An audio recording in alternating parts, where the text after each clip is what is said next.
بسم الله الرحمن الرحيم.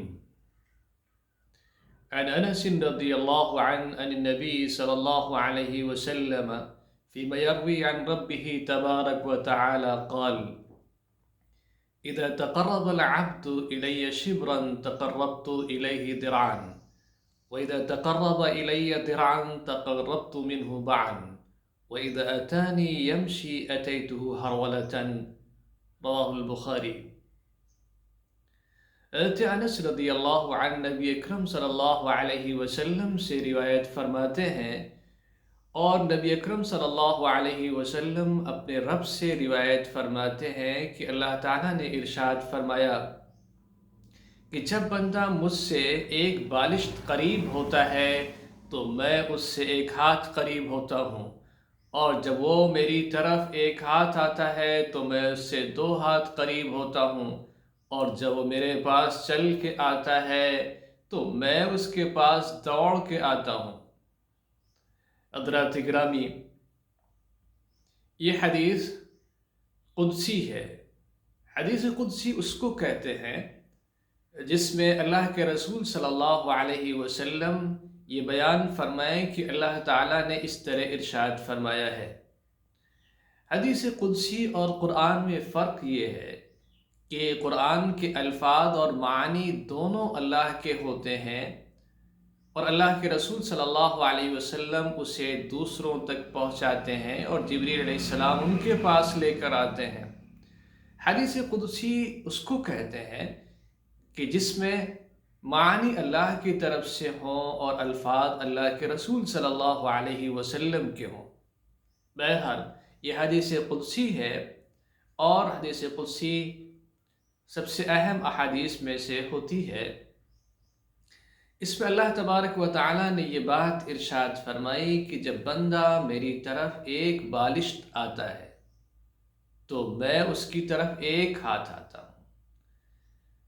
اس میں یہ بھی بات ارشاد فرمائی گئی کہ جب میری طرف ایک ہاتھ آتا ہے تو میں اس کی طرف دو ہاتھ آتا ہوں، اور جب میری طرف وہ چل کے آتا ہے تو میں اس کی طرف دوڑ کے آتا ہوں۔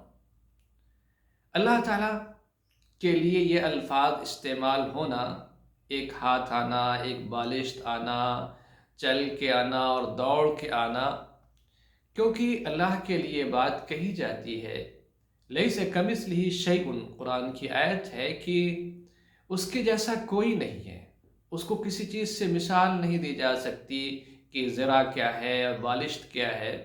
یہ سب تعبیرات ہیں اللہ کے رسول صلی اللہ علیہ وسلم نے جو بیان فرمائی ہیں اللہ کے لیے، کہ انسانوں کو سمجھنے کے لیے، اور اللہ کی رحمت قریب آتی ہے۔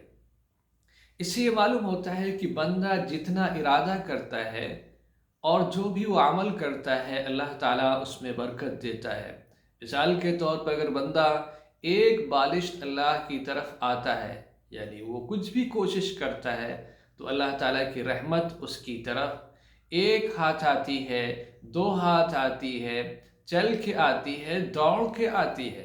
بندہ کوشش تو کرے، اللہ تعالیٰ تمام مخلوقات میں سے جتنے ہزاروں اور لاکھوں گنا مخلوقات محبت کرے، ان سے کہیں زیادہ اللہ تعالیٰ محبت کرنے والا ہے اپنے بندوں سے۔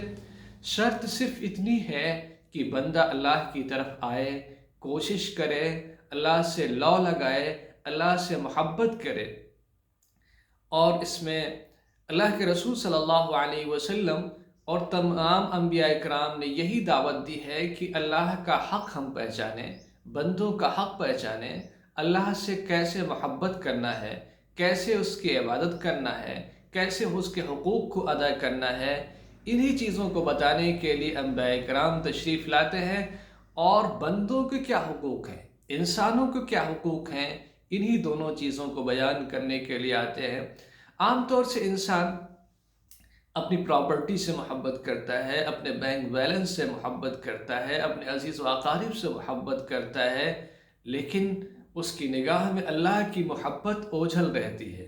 اور اللہ کی محبت یہ ہے کہ انسان جب خوشحالی میں ہو تب بھی وہ اللہ کو یاد کرے، اللہ کی عبادت کرے، اللہ سے دعائیں کرے، اللہ کے سامنے اپنی حاجات کو رکھے اور اس کی محبت کو محسوس کرے۔ عام طور سے جب کسی کو کوئی نعمت ملتی ہے، کوئی انعام ملتا ہے، کوئی فائدہ ہوتا ہے، کوئی خوشی حاصل ہوتی ہے، تو انسان یہ کہتا ہے مجھے فلاں کی وجہ سے ہوئی، فلاں انسان کی وجہ سے ہوئی، فلاں رشتہ دار کی وجہ سے ہوئی۔ لیکن اس کے پیچھے کا کی جو قدرت ہے، اللہ کا قدرتی جو ہاتھ ہے، وہ اللہ کو نہیں یاد کرتا۔ اسی طریقے سے جب اس پر کوئی مصیبت آتی ہے، تنگی آتی ہے، پریشانی آتی ہے، تو وہ کسی نہ کسی کو الزام دیتا ہے، فلاں کی وجہ سے ہوا، اور ایسا نہ ہوا ہوتا تو ایسا نہ ہوتا۔ لیکن وہ نہیں جانتا کہ اللہ مجھ سے ناراض ہے اور اللہ نے کیا ہے۔ مثلا کسی کا انتقال ہو تو وہ بیماریوں کو دوش دیتا ہے، لیکن اس کے ساتھ ساتھ اللہ کی قدرت کو یاد کرنا چاہیے۔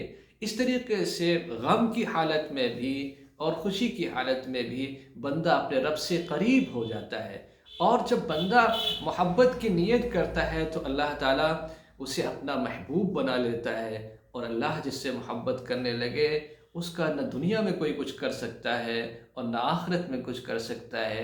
دنیا آزمائش کی جگہ ہے اور آخرت جو ہے انعام و اکرام کی جگہ ہے۔